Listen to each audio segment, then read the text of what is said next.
Halo teman-teman, bertemu kembali dengan saya Sekar Prasetyaning Tias, tim Siap Kerja Pasker ID.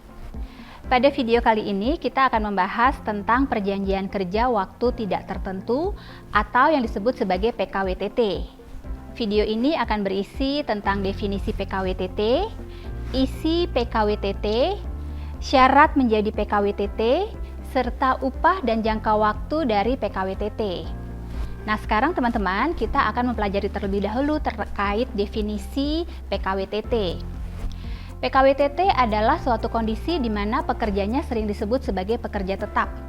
Dan kondisi ini dianggap memiliki jaminan kerja yang lebih baik dari jenis pekerjaan lain. Namun, tetap teman-teman, Anda harus tetap mengecek agar perjanjian kerja Anda sesuai dengan syarat-syarat kerja serta hak dan kewajiban yang diatur dalam perundang-undangan. Nah, sekarang teman-teman kita akan mengetahui apa sih definisi PKWTT menurut undang-undang. Menurut Keputusan Menteri Tenaga Kerja dan Transmigrasi RI serta Peraturan Pemerintah Nomor 35 Tahun 2021 menyebutkan bahwa perjanjian kerja waktu tidak tertentu yang selanjutnya disingkat PKWTT sebagai perjanjian kerja antara pekerja atau buruh dengan pengusaha untuk mengadakan hubungan kerja yang bersifat tetap. Hubungan kerja yang bersifat tetap ini tidak ada batasan waktu. Bisa dilakukan sampai usia pensiun atau bila pekerja meninggal dunia. Perjanjian kerja untuk pekerja PKWTT bisa dilakukan secara tertulis atau lisan. Selain itu, hanya jenis perjanjian ini yang dapat mensyaratkan adanya masa percobaan. Nah, teman-teman, sekarang kita perlu mengetahui apa sih isi PKWTT. Nah, hubungan kerja terjadi karena adanya perjanjian kerja antara pengusaha dan pekerja atau buruh. Yang mana isi dari perjanjian antara kedua belah pihak diatur secara detail dan tidak boleh bertentangan dengan peraturan perundang-undangan yang berlaku. Menurut pasal 54 ayat 1 Undang-Undang 13 tahun 2003, perjanjian kerja yang dibuat tertulis sekurang-kurangnya memuat nama, alamat perusahaan dan jenis usaha, serta nama, jenis kelamin, umur, dan alamat pekerja atau buruh. Dalam PKWTT juga harus disebutkan jabatan atau jenis pekerjaannya, serta tempat pekerjaan, dan besarnya upah dan cara pembayarannya. Jadi teman-teman harus mengetahui dengan pasti seberapa besar upah dan bagaimana cara pembayaran upah tersebut. Selain itu, dalam PKWTT juga terdapat syarat-syarat kerja yang memuat hak dan kewajiban pengusaha dan pekerja atau buruh. Kemudian juga harus disebutkan mulai dan jangka waktu berlakunya perjanjian kerja, serta tempat dan tanggal perjanjian kerja dibuat.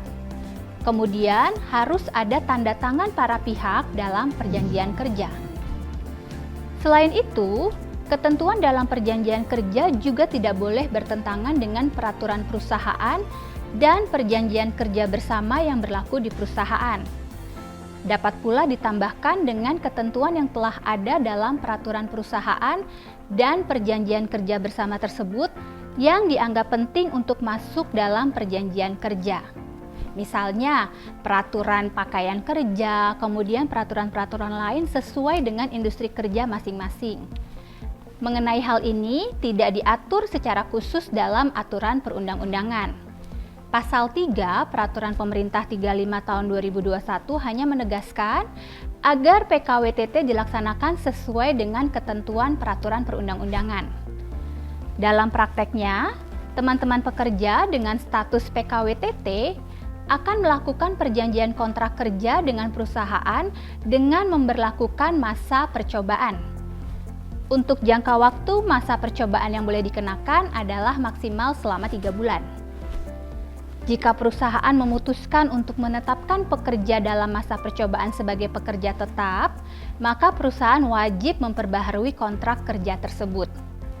Namun yang teman-teman harus perhatikan adalah masa percobaan yang demikian bukanlah syarat wajib.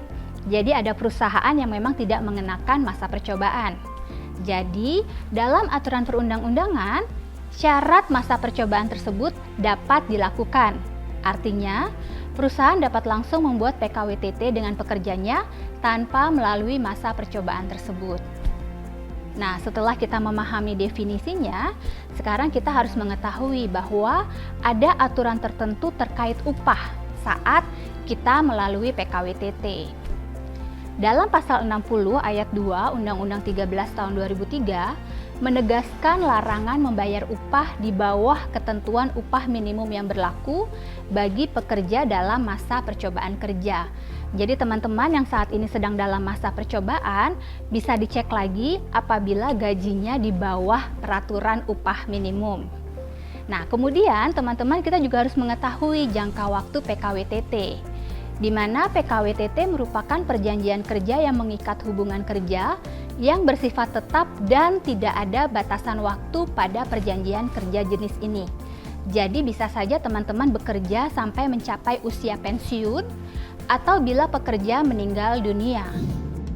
Teman-teman, selain status PKWT dan PKWTT, saya akan membahas satu lagi jenis status pekerja, yaitu pekerja outsourcing. Secara singkat, outsourcing atau alis daya merupakan layanan penyedia jasa kerja. Jika mengacu pada Undang-Undang Ketenagakerjaan Nomor 13 Tahun 2003, penyedia jasa ini telah diatur pada beberapa pasal seperti pasal 54, 65, dan 66. Karyawan outsourcing sifatnya kontrak pada perusahaan yang menjadi penyedia jasa outsourcing. Kemudian apa sih beda karyawan kontrak dan karyawan outsourcing? Karyawan outsourcing bekerja sesuai job desk yang sudah ditentukan oleh perusahaan outsourcing sendiri dan tidak masuk ke ranah perusahaan yang menggunakan jasanya. Sedangkan karyawan kontrak, tugas dan tanggung jawabnya sudah ditentukan langsung oleh perusahaan pencari kerja. Sesuai dengan haknya, sebagai pekerja outsourcing pada dasarnya memang tidak mendapatkan pesangon dari perusahaan. Namun pekerja bisa diberhentikan saat perjanjian kontrak sudah selesai, biasanya 2 tahun kerja dengan perpanjangan 1 kali. Apabila terjadi perselisihan antara pekerja outsourcing dengan perusahaan, maka hal ini menjadi tanggung jawab sepenuhnya perusahaan outsourcing. Hal ini tercantum dalam pasal 18 ayat 3. Selain itu, terdapat beberapa hak umum yang dijamin Undang-Undang Ketenagakerjaan yang juga berlaku bagi karyawan outsourcing, antara lain hak non-diskriminasi untuk memperoleh pekerjaan, hak untuk memperoleh perlakuan yang sama di tempat kerja, hak memperoleh pengakuan kompetensi kerja, hak menunaikan ibadah, dan hak tidak bekerja saat haid bagi wanita. Demikian video kali ini, kita sudah membahas terkait pengertian PKWTT, isi PKWTT, syarat menjadi PKWTT, serta upah dan jangka waktu dari PKWTT. Semoga kalian bisa lebih paham terkait hal ini ya. Sampai jumpa di video berikutnya.